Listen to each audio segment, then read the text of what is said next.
Ketika kita belajar akidah, kita belajar tauhid, kita akan faham siapa sebenarnya disebut sebagai wali Allah. Karena memang wali hari ini bentuknya seperti tadi, sudah gila, ini orang sudah keramat. Kenapa? Nggak perlu sholat lagi. Jadi keramatnya orang nggak perlu sholat lagi, karena dia ini sudah menyatu dengan Allah. Jadi pandangan mata kita itu pandangan mata zahir itu nggak bisa dipakai mata kita. Itu pandangannya dari hati yang paling dalam. Kalau dia itu sedang beribadah kepada Allah, nggak sholat, sedang beribadah kepada Allah. Nabi kita Muhammad sallallahu alaihi wasallam, ketika beliau diusir dari kota Mekah, beliau sedih, berat beliau meninggalkan kota Mekah. Beliau mengatakan, "Ya Mekah, ana uhibbuk." Wahai Mekah, saya sangat mencintaimu. Kalau seandainya saya tidak diusir darimu, saya tidak akan pergi dari sini.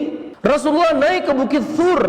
Bukit Thur itu bukit yang paling tertinggi di kota Mekah. Sembunyi beliau di situ 2 hari 3 malam. Kalau seandainya standar kekeramatan seseorang adalah bisa terbang, bisa kebal, bisa menghilang, tidak tembus dengan pedang, Rasulullah ngapain repot-repot naik ke Bukit Thur? Tinggal treng menghilang saja dari Mekah menuju Madinah. Selesai kan? Rasul bersusah payah untuk naik ke Bukit Thur. Sampai-sampai Abu Bakar Siddiq radhiyallahu ta'ala anhu ketika mengantarkan Rasulullah ke kota Madinah, Abu Bakar Siddiq jalannya tidak beraturan, terkadang ke kiri, terkadang ke depan, terkadang ke belakang. Sampai-sampai Rasul berkata, "Ya Abu Bakar, jalan dengan tenang di samping saya."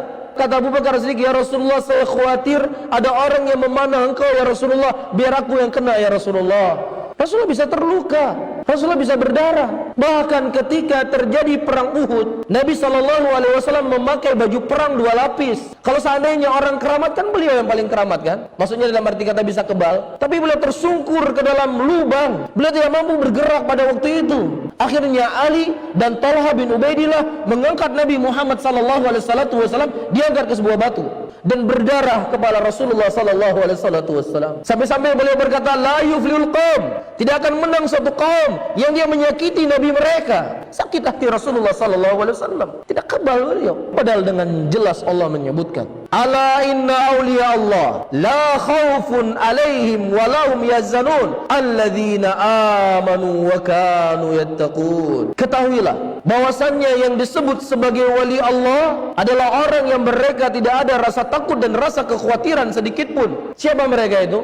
Mereka adalah orang yang beriman dan orang yang bertakwa kepada Allah Subhanahu wa taala, itu wali Allah. Bahkan ulama menyebutkan di antara wali, kekeramatan yang paling besar yang Allah berikan kepada seorang hamba, ketika hamba tersebut istiqomah di jalan Allah, menjalankan perintah Allah, menjauhi larangan Allah, dan dia mati di atas keistiqomahan tersebut. Itulah kekeramatan yang paling besar.